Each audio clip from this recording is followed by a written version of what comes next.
Assalamualaikum warahmatullahi wabarakatuh. Video kali ini kita akan membahas soal akuntansi perusahaan dagang menggunakan metode periodik. Nah, sebelumnya saya akan menjelaskan apa itu metode periodik. Metode periodik yaitu suatu metode untuk menentukan harga pokok barang yang dijual dan nilai persediaan barang dagangan. Dalam metode ini, catatan persediaan tidak menunjukkan nilai barang dagangan yang tersedia untuk dijual dan nilai barang dagangan yang terjual selama periode tersebut. Nah, langsung saja kita ke soalnya ya. Di sini soalnya pada tanggal 1 Maret 1983, Tuan Cipto menginvestasikan modalnya pada perusahaan adil yang baru saja didirikannya. Modal yang disetor sebesar 1.800.000 berupa uang tunai 1.500.000, perlengkapan kantor seharga 250 dan supplies kantor yang terdiri dari kertas HPS, kertas karbon, buku kwitansi, perangko, materai dan lain-lain seharga 50.000. Nah, langsung saja kita masukkan ke jurnal umumnya. Nah, di jurnal umum kita masukkan kas terlebih dahulu ya, karena di sini di soalnya disebutkan berupa uang tunai, maka kita masukkan ke kas di debit seharga 1.500.000. Kita masukkan kas 1.500.000 di debit, dan di sini juga ada perlengkapan kantor seharga 250.000 kita masukkan di debit, dan juga ada supplies kantor kita masukkan ke debit seharga 50.000. Lalu modalnya kita masukkan di kredit seharga 1.800.000. Nah, lanjut saja kita ke tanggal berikutnya. Pada tanggal 3 dibeli barang dagangan sebanyak 300 kilo, satuannya 1.500, ongkos angkut pembelian 10.000 telah dibayar. Pembelian tersebut separohnya telah dibayar tunai, sedangkan sisanya dibayar secara kredit. Nah, di sini ada yang sudah dibayar tunai setengahnya, dan setengahnya lagi dibayar kredit. Kita masukkan ke jurnal umumnya. Yang pertama yaitu pembelian, karena di sini disebutkan dibeli barang dagangan, maka kita tulis keterangannya yaitu pembelian. Kita masukkan di debit seharga 450.000. Dari mana? Karena di situ harga satuan barangnya yaitu 1.500. Kita kalikan 300 kilo, karena di sini disebutkan sebanyak 300 kilo, maka kita kalikan 300 dikali 1.500, hasilnya 450.000. Dan beban angkutnya yaitu 10.000 kita masukkan ke dalam debit karena sudah dibayar setengahnya ya. Dan kita masukkan kas di kredit sebesar 235.000. Dari mana? Nah, karena separuhnya maka kita taruh kita bagi dua, 450 dibagi 2 itu hasilnya 225.000. Lalu kita tambahkan beban angkutnya 10.000, maka 235.000. Lalu utang dagangnya yaitu 225.000 karena dibayar setengahnya dibayar kredit ya, maka kita taruh di kredit sebesar 225.000. Lanjut ke tanggal berikutnya yaitu tanggal 6, dijual barang dagangan sebanyak 200 kilo dengan harga jual setiap kilogramnya 1.750. Ongkos angkut penjualan dibayar 5.000. Penjualan ini seluruhnya dibayar tunai. Nah, ini dibayar tunai jualnya, maka kita tulis yang pertama yaitu kas. Kita mendapatkan kas ya, kasnya sebesar 345.000. Dari mana? Nah, 345.000 ini kita dapatkan dari 200 dikali 1.750. Karena di sini disebutkan dijual barang dagangan sebanyak 200. Nah, 200 ini setiap jualnya yaitu 1.750, maka kita kalikan yaitu hasilnya 345.000. Nah, biaya ongkosnya 5.000, masukkan di debit. Setelah itu penjualannya kita masukkan di kredit seharga 350. Kita tambah aja ya kas sama biaya ongkos jadi 350.000. Kita lanjut ke tanggal berikutnya yaitu tanggal 9. Dijual barang dagangan secara kredit 75 kg, satuan harganya 1.800. Ongkos angkut penjualan ditanggung penjual sebesar 3.000. Nah, kita masukkan ke jurnal umumnya. Pertama yaitu piutang dagang. Dia mendapatkan piutang dagang sebesar 135.000. Dari mana? Nah, tadi ya dikalikan, yaitu 75 dikali 1.800, hasilnya 135.000.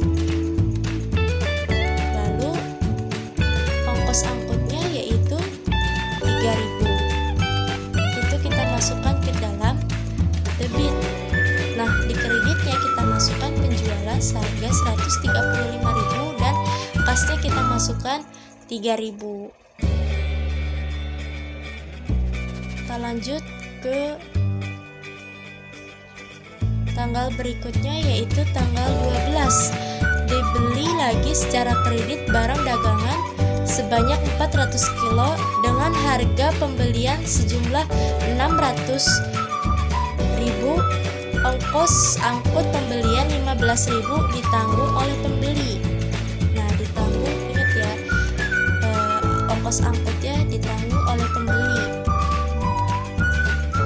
Kita masukkan ke dalam jurnalnya, yaitu kita masukkan pembelian karena dibeli kita masukkan ke pembelian yaitu 600.000. Ongkos pembeliannya yaitu 15.000. Kita masukkan kasnya di kredit yaitu 15.000, utang dagangnya yaitu 600.000 di kredit. Lanjut ke tanggal berikutnya yaitu tanggal 15.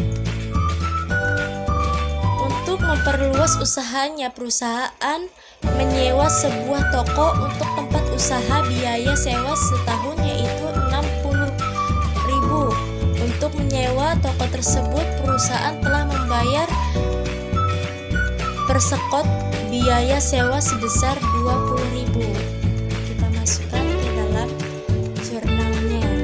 Di sini kita jatuhnya yaitu sewa dibayar di muka pada kas ya, sebesar 20.000. Sewa dibayar di muka yaitu di debit 20.000, kasnya yaitu di kredit 20.000. Lanjut ke soal ke tanggal berikutnya yaitu tanggal 17. Barang dagangan yang dijual pada tanggal 9 Maret 1983 dikembalikan oleh pembelinya sebanyak 5 kilo karena tidak sesuai dengan kualitas barang yang diminta. Nah, di sini disebutkan dikembalikan oleh pembelinya, berarti retur ya, retur, dikembalikan. Kita lihat pada tanggal 9 Maret 1983. Di sini dia jual barang dagangan secara kredit yaitu 75 kilo ya.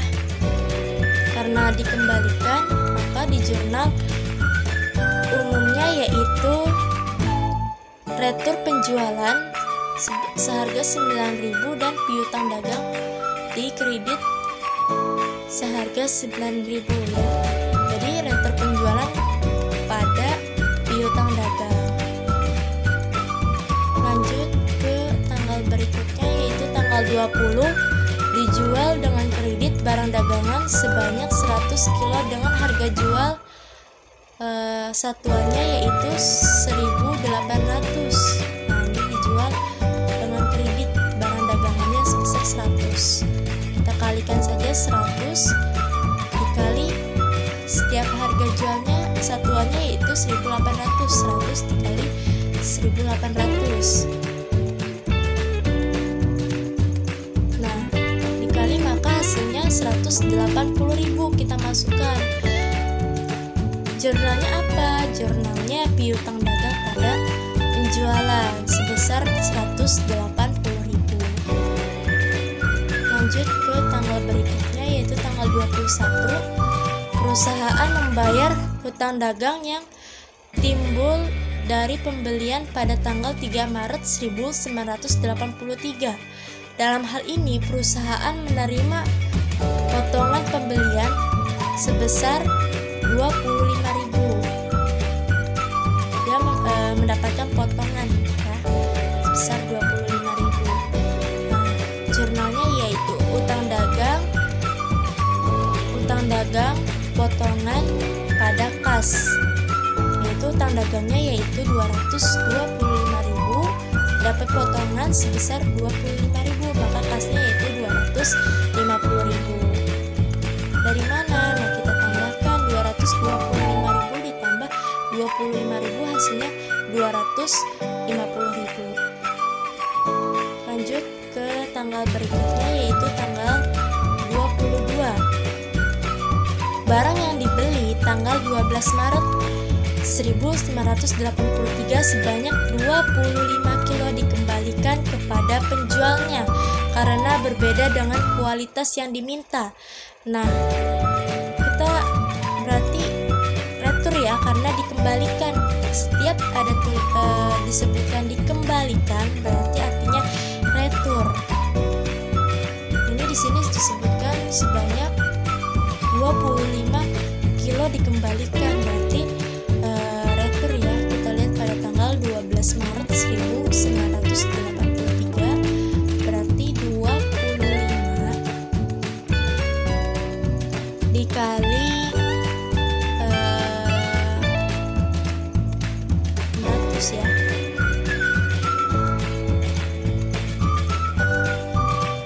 Karena dikembalikan yaitu utang dagang pada retur penjualan sebesar 37.500.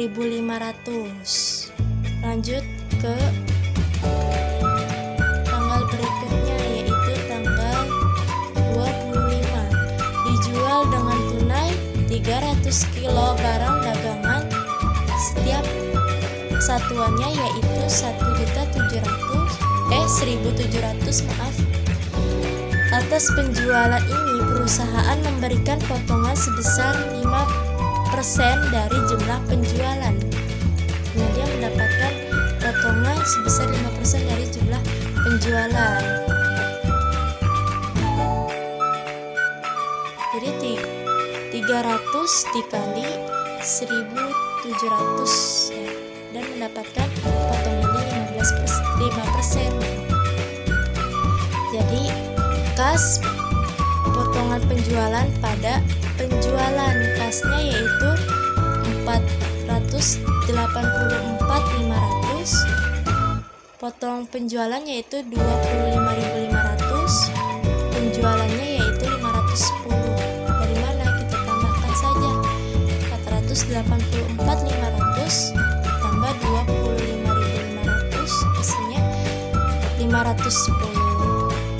Lanjut ke tanggal berikutnya yaitu tanggal 27 Maret. Dibayar hutang dagang yang timbul karena pembelian pada tanggal 12 Maret 1983. Di sini disebutkan dibayar hutang, berarti hutangnya dibayar. Hutangnya dibayar berarti hutang dagang pada kas, karena dibayar hutang ya, berarti utang dagang pada kas. Utangnya yaitu 882.500 di debit dan kasnya di kredit sebesar 582.500. Nah, di tanggal 28 Maret disebutkan Tuan Cipto mengambil uang perusahaan sebesar 15.000 untuk membelikan obat anaknya. Dia mengambil uang sebesar 15.000 untuk membeli obat anaknya, berarti Five pada kas sebesar 15.000. Di tanggal 29 Maret diterima pembayaran dari langganan sebesar 100.000 sebagai pelunasan hutangnya kepada perusahaan. Di sini diterima pembayaran sebesar 100.000, berarti kas pada piutang dagang sebesar 100.000. Di tanggal 30 Maret dibayar gaji pegawai sebesar 50.000 dan biaya penggunaan listrik sebesar 17.500. Jadi beban biaya gaji pada kas, beban gajinya 50.000, beban biaya gaji 17.500, kasnya 67.500. Lalu dijumlahkan, jurnal umumnya debit dan kredit harus balance. Kalau nggak balance berarti ada yang salah atau ada yang kurang angkanya, ya, harus teliti. Kita lanjut saja ke buku besar ya. Sebelumnya aku mau ngasih tahu bahwasanya buku besar adalah istilah dari ledger atau kumpulan atas akun-akun yang digunakan dalam meringkas suatu transaksi yang terjadi dan dicatat ke dalam jurnal. Nah, di sini buku besar itu penting dalam akuntansi ya, karena buku besar ini merupakan tahapan dalam mencatat ringkasan data akhir. Jadi benar-benar kita harus mencatat buku besar setelah kita mencatat jurnal umum. Kita lanjut saja ke buku besarnya. Sebelum kita memasuki buku besar, kita harus tahu dulu nama-nama akun yang terdapat di jurnal umum. Nah, apa saja? Nah, di sini ada kas, maka kita masukkan di buku besar, yaitu nama akun kas, di mana kas berisi modal Tuan Cipto, utang dagang, penjualan, biaya angkut, penjualan, Five, piutang dagang, biaya gaji dan listrik. Itu kita masukkan ke dalam kas ya. Dan juga ada nama akun piutang dagang. Piutang dagang terdiri dari penjualan. Dia ada di tanggal 9 Maret, 17 Maret, 20 Maret, sama 29 Maret. Kita masukkan ke dalam akun piutang dagang. Setelah itu ada nama akun perlengkapan kantor. Kita masukkan perlengkapan kantor di nama akun perlengkapan kantor. Setelah itu ada modal, kita masukkan di nama akun modal. Utang usaha kita masukkan, ada pembelian. Nah, di sini ada pembelian terdiri dari tanggal 3 Maret, 12 Maret, 21 Maret, 22 Maret, dan 27 Maret. Kita masukkan semuanya ke dalam utang dagang. Ini saja pembeliannya. Nah, ada juga nama akun penjualan. Di sini penjualannya yang kredit ya. Kalau secara tunai dia masuk ke piutang dagang. Di sini yaitu penjualan secara kredit, maka masuknya ke nama akun penjualan. Dan juga ada nama akun beban gaji, kita masukkan nama akun beban gaji. Setelah itu ada nama akun pembelian. Nah, di sini pembelian secara kredit juga ya, maka kita masukkan ke dalam nama akun pembelian. Setelah itu ada beban biaya listrik, nama akun beban biaya listrik, kita masukkan saja biaya listrik. Dan juga ada nama akun sewa dibayar di muka, maka kita masukkan biaya sewanya. Setelah itu ada suppliers, kita masukkan di suppliers. Ada nama akun ongkos angkut, kita masukkan ongkos angkutnya ada di mana saja, itu ada di tanggal berapa aja, kita masukkan di ongkos angkut ya. Setelah itu ada retur penjualan, kita masukkan di retur penjualan jika ada tulisan retur penjualan. Dan juga kalau ada retur pembelian, kita masukkan ke nama akun retur pembelian.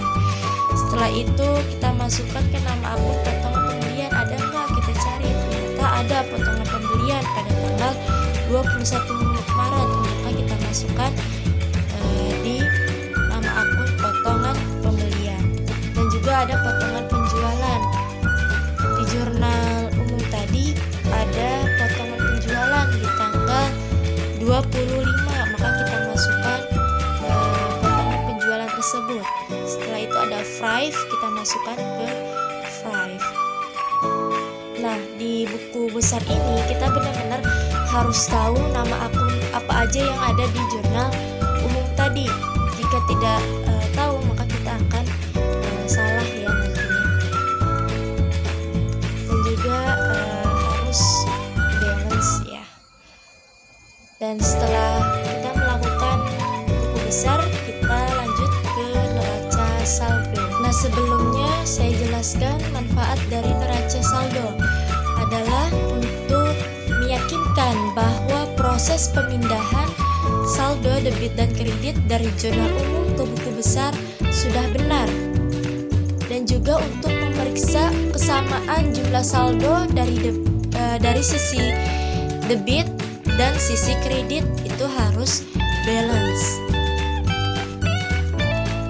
Neraca saldo ini juga dapat digunakan untuk perusahaan jasa, dagang, dan manufaktur. Langsung saja kita ke neraca saldo ya, masukkan nama akun terlebih dahulu dari buku besar. Nah, di buku besar ada nama akun kas, piutang dagang, perlengkapan kantor, utang usaha, modal, penjualan, beban gaji, pembelian, beban biaya listrik, sewa dibayar di muka, suppliers, ongkos angkut, retur penjualan, retur pembelian, potongan penjualan, dan Thrive. Jadi kita masukkan semua nama akunnya ya ke dalam neraca saldo. Setelah itu dari mana hasilnya, debit dan kreditnya, kita ambil dari buku besar. Nah, kas kan tadi jumlahnya itu totalnya di debit, maka kita masukkan jumlahnya di debit sebesar 1.311.500. Dan piutang usaha sama ya, hasil akhirnya berapa, maka kita tulis di neraca saldo hasil akhirnya. Begitupun sama sampai dengan Thrive ya, masukkan sesuai dengan jumlah buku besar. Lalu kalau kita sudah memasukkan semuanya, maka kita jumlahkan berapa hasilnya. Ketika kita sudah jumlahkan, ternyata hasilnya balance, berarti itu benar. Tetapi kalau kita jumlahkan ternyata hasilnya ada yang kurang di debit atau ada yang kurang di kredit, maka itu pastinya ada yang salah ya, antara di buku besar atau di jurnal umumnya ada yang salah. Oke, sekian dari saya, kurang lebihnya mohon maaf.